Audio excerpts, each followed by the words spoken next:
Hello বন্ধুরা, আপনারা সবাই কেমন আছেন? আশা করছি আপনারা সবাই ভালো আছেন। তাহলে বন্ধুরা, কিছুক্ষণ আগে দরদ মুভির ডেট অ্যানাউন্সমেন্ট টিজার রিলিজ হলো। টিজারটা কত মিনিটের ছিল? 1 মিনিট 15 সেকেন্ডের এই টিজারের কিছু কিছু ভালো দিক হলো, সব থেকে বেশি ভালো দিক হলো শাকিব খান। দরদ মুভির সিনেমারই ভালো দিক হলো শাকিব খান।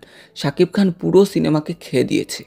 আর কি, সে একাই 100, এত ভালো অভিনয় করেছে। ওর অভিনয় নিয়ে নতুন করে কিছু বলার নেই। তুফানে আমরা সবাই দেখেছি, এবং এই সিনেমাতে অন্যরকম লুক, অন্যরকম সব কিছু।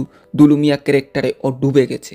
ওই দুলুমিয়া, একটু করে যদি গল্পটা বলি, ওর বউয়ের মুখে হাসি ফুটাতে ওকে যে সাহায্য করবে ও তার বন্ধু, আর এর জন্য সে হাজার হাজার খুন করতে রাজি।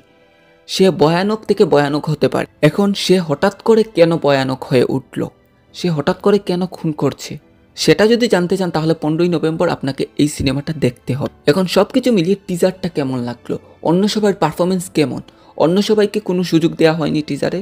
সত্যি কথা বলতে, শাকিব খানের ভয়েস ওভার দিয়ে শুরু হয়, একটা গান থাকে মাঝামাঝি সময়, তারপর একবার লাস্টে আরেকজনের একটা ভয়েস ওভারের ডায়লগ একটা দিয়ে শেষ হয়। সেই ডায়লগে বলা হয়, আমি তো তোকে জুকার ভেবেছিলাম, তুই তো জুকার বার। আপনারা খেয়াল করলে দেখতে পারবেন, দরদ মুভির আগের টিজারে যা যা দেখানো হয়েছিল ওই টিজারের বেশি পুষণই রাখা হয়েছে। যেমন ধরেন শাকিব খানের ভয়ানক একটা হাসি, সেই হাসিটা অসাধারণ মারাত্মক লেভেল হাসি হয়েছে। আর কি বোঝা যাচ্ছে একজন সাইকো কিভাবে হাসে, এইটাই বোঝানো হয়েছে। এবং সেই হাসির সিনটা দেখতেও খুব ভালো লাগে। শাকিব খানের রক্ত মাখা মুখ, এই টিজারেও মূল গল্পটা কিন্তু লুকানো হয়েছে, যেটা একজন পরিচালকের সব থেকে ভালো দিক। অনন্য মামুন এই সিনেমাতে বুঝিয়ে দিয়েছে তার ক্রিয়েটিভিটি কতটুকু, সে কি করতে পারে, এবং সে এতদিন সময় কেন লাগালো। এবং সিনেমার colour grading, action, dialogue, Shakib খানের দুর্দান্ত অভিনয়, যেটা এই সিনেমাকে অনেক এগিয়ে রেখেছে অন্যান্য বাংলা সিনেমার থেকে।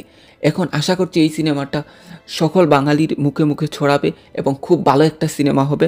তাহলে আমার ভিডিওটি আজ এই পর্যন্তই। ভিডিওটি ভালো লেগে থাকলে আমার ভিডিওটিতে লাইক এবং চ্যানেলটি সাবস্ক্রাইব করে আমার সাথেই থাকবেন। মন ভালো রাখবেন, নিজের উপর বিশ্বাস রাখবেন।